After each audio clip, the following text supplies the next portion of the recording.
থাকে। নারীরা যদি জয় হয় তাহলে পুরো সমাজ জয়লাভ করে, পুরো দেশ জয়লাভ করে।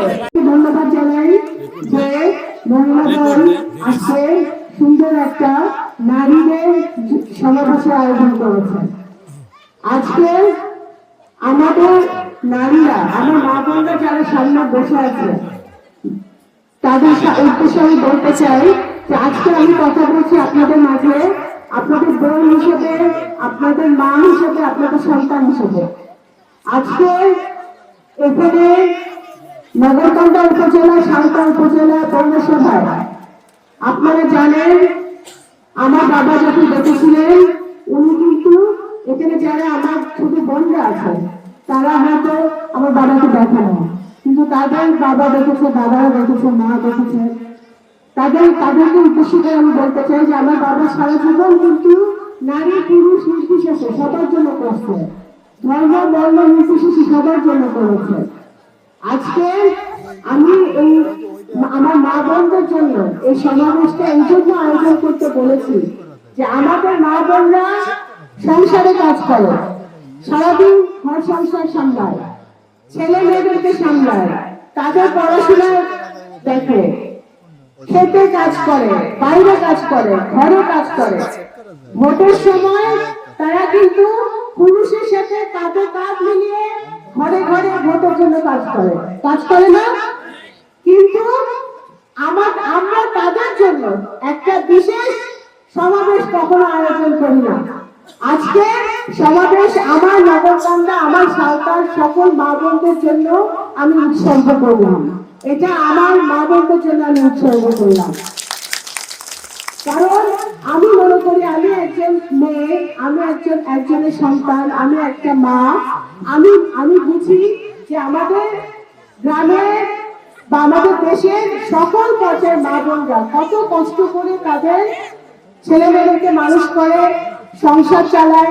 আবার যারা রাজনীতির মাঠে নামছে তারা এই সংসার সামলায়। যে আমার দুই পাশে বসে আছে নারীরা, আমার সামনে নারীরা, এরা কিন্তু ঘর সংসার সামলায়, তারপরে রাস্তায় নামে, মাঠে নামে, কাজ করে। সুতরাং আমরা তাদের প্রতি আমাদের শ্রদ্ধা, ভালোবাসা, সম্মান আরো অনেক বেশি থাকা উচিত, ঠিক কিনা? বিএনপি, বাংলাদেশ জাতীয়তাবাদী দল, সব সময় বাংলাদেশ জাতীয়তাবাদী দলের চেয়ারপারসন কে? দেশনেত্রী বেগম খালেদা জিয়া। ওনাকে গত 6 বছর অসুস্থ অবস্থায় একটা মিথ্যা মামলায় গত আওয়ামী লীগ সরকার জেলে রাখছিল।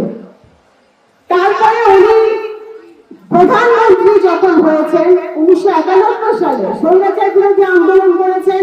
স্বৈরাচার বিরোধী আন্দোলন 9 বছর উনি এরশাদ বিরোধী আন্দোলনে মাঠে ছিলেন। তারপরে আপসহীন নেত্রী হিসেবে এই উপমহাদেশের প্রথম নারী প্রধানমন্ত্রী হিসেবে বাংলাদেশে উনি আসীন হয়েছেন। তারপরে প্রধানমন্ত্রী হয়ে উনি কি করেছেন? আমাদের নারীদের জন্য, মা বোনদের জন্য উনি মহিলা বিষয়ক মন্ত্রণালয় করেছেন, যাতে আমাদের নারীরা, মেয়েরা সেবা পায়, ভালো থাকে, তাদের শিক্ষা, স্বাস্থ্যের জন্য। এই যে আমাদের বোনরা আজকে সুন্দর সুন্দর শাড়ি পরে আজকে আসছে, আমাদের বোনদের জন্য প্রাইমারি স্কুল থেকে কলেজ পর্যন্ত উনি শিক্ষা অবৈতনিক করেছেন। তার মানে বিনা মূল্যে, বিনা খরচে আমাদের মেয়েরা যেন পড়াশোনা করতে পারে, তাদের অবস্থা যাই থাকুক না কেন, তারা যেন প্রত্যেকটা মেয়ে যেন পড়াশোনা করার সুযোগ পায়, সেই সুযোগটা কিন্তু দেশনেত্রী বেগম খালেদা জিয়া করে দিয়েছে। আজকে বিএনপি, আমরা দেখেছি বিএনপি যখনই সরকারে থাকে তখনই কিন্তু নারীরা সুরক্ষিত থাকে, নারীরা ভালো থাকে, মেয়েরা ভালো থাকে। মেয়েদের ক্ষমতায়নের কথা যখন আমরা বলি তখন আমাদের বুঝতে হবে তৃণমূল থেকে ক্ষমতায়ন করতে হবে। আমাদের যারা মা বোনরা ঘরে ঘরে কাজ করে, সংসারে কাজ করে, আমাদের গার্মেন্টস ফ্যাক্টরিতে হাজার হাজার লাখ লাখ নারী কর্মীরা কাজ করে, তাদের ক্ষমতায়ন যদি করতে হয় তাহলে তৃণমূল থেকে নারীদের শিক্ষার ব্যবস্থা করতে হবে। আমাদের যে বোনরা মাদ্রাসায় যায়, মাদ্রাসা শিক্ষা নেয়, তাদের শিক্ষার ব্যবস্থা করতে হবে। যারা অন্যান্য স্কুল কলেজে ইউনিভার্সিটিতে পড়ে তাদের শিক্ষার ব্যবস্থা করতে হবে। সবার শিক্ষার ব্যবস্থা করতে হবে এবং তাদের স্বাস্থ্য, এবং তারা যাতে সুরক্ষিত থাকে, তারা যেন নিরাপত্তাহীনতায় না ভোগে, সেই ব্যবস্থাও কিন্তু আমাদের করতে হবে। আমি আপনাদের বলতে চাই যে আপনারা, আমি যখনই আমার আব্বা মারা যাওয়ার পর থেকে যখনই আমি আপনাদের মাঝে এসেছি, আমার মা বোনদের কাছ থেকে আমি অফুরন্ত ভালোবাসা পেয়েছি। আপনারা আমাকে আপনার নিজের বোনের মতো, নিজের মেয়ের মতো আপনারা আমাকে ভালোবেসেছেন। আমি সেই দাবি নিয়ে বলতে চাই যে আগামী দিনে, গত 17 বছরে আমাদের এখানে ভোট হয়, ভোট হচ্ছে 2018 সালে যে নিশিরাতের ভোট হয়েছিল, 2024 সালে আমি ভোট হয়েছে, আমাদের মা বোনরা কেউ ভোট দিতে পারে নাই, কোন ধর্মের মা বোনরা ভোট দিতে পারে নাই। সুতরাং আগামী দিনে যে নির্বাচনটা আসতেছে, সেই নির্বাচনে আমাদের কি করতে হবে? আমাদের সবাই ঐক্যবদ্ধভাবে গ্রামে গ্রামে, আপনাদের নিজ নিজ গ্রামে, আপনাদের পাড়া মহল্লায় বের হয়ে আমাদের ধানের শীষকে বিজয় লাভ করার জন্য কাজ করতে হবে, ঠিক কিনা? ধানের শীষকে বিজয় লাভ করার জন্য। কারণ আজকে যদি ধানের শীষ এখানে নগরকান্দা সরকার বিজয় লাভ করে, সারা বাংলাদেশে বিজয় লাভ করে, তাহলে আমাদের নারী সমাজের উন্নয়ন হবে। এই যে এখানে লেখা আছে, নারী জয় সকলের জয়। নারীরা যদি জয় হয় তাহলে পুরো সমাজ জয়লাভ করে, পুরো দেশ জয়লাভ করে। কারণ আমাদের সবচেয়ে বড় পরিচয় আমাদের, এই যে আমরা যারা এখানে উপস্থিত আছি, আমাদের কারো কিন্তু অস্তিত্ব থাকতো না যদি আমাদের একজন মা না থাকতো। আমাদের মাই হচ্ছে আমাদের সবচেয়ে বড় পরিচয়, নাকি?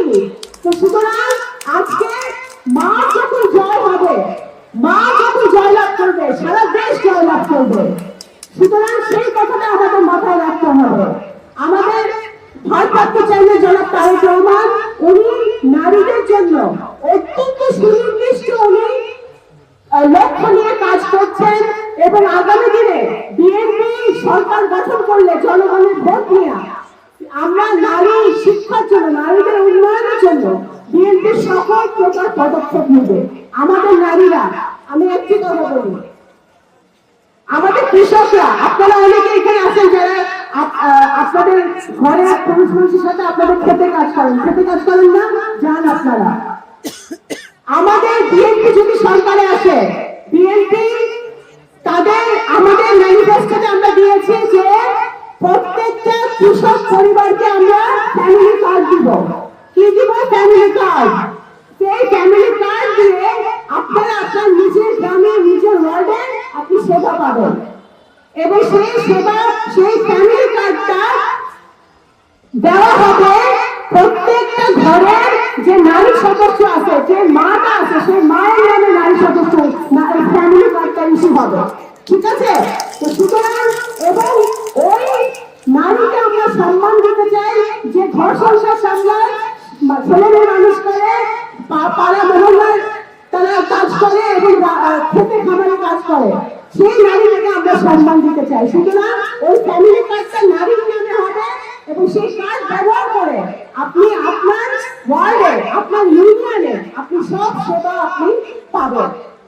সুতরাং আমি আর বেশি কথা বাড়াবো না, আমি একটু কথা বলতে চাই যে নগরকান্দা সরকার যত প্রার্থী থাকুক না কেন, যত ক্যান্ডিডেটই থাকুক না কেন, যত রাজনৈতিক দলই থাকুক না কেন, আমি মনে করি আমরা দল, মত, ধর্ম, বর্ণ নির্বিশেষে, আমার বাবা যে সারা জীবন ওনার জন্মের পর থেকে ওনার মৃত্যু পর্যন্ত উনি নগরকান্দা সরকার ছাড়া কিছু বুঝে নাই, উনি কাজ করে গেছেন। আজকে আমি চাই যে আমি যে এই সুযোগটা যদি পাই আপনাদের সেবা করার, আল্লাহ তাআলা আমাকে যেটুকু তৌফিক দিয়েছে, আমি আপনাদের পাশে থাকার চেষ্টা করছি। কিন্তু আমরা যদি আরো সুযোগ পাই ভবিষ্যতে, যদি আমরা সংসদে যেতে পারি, তাহলে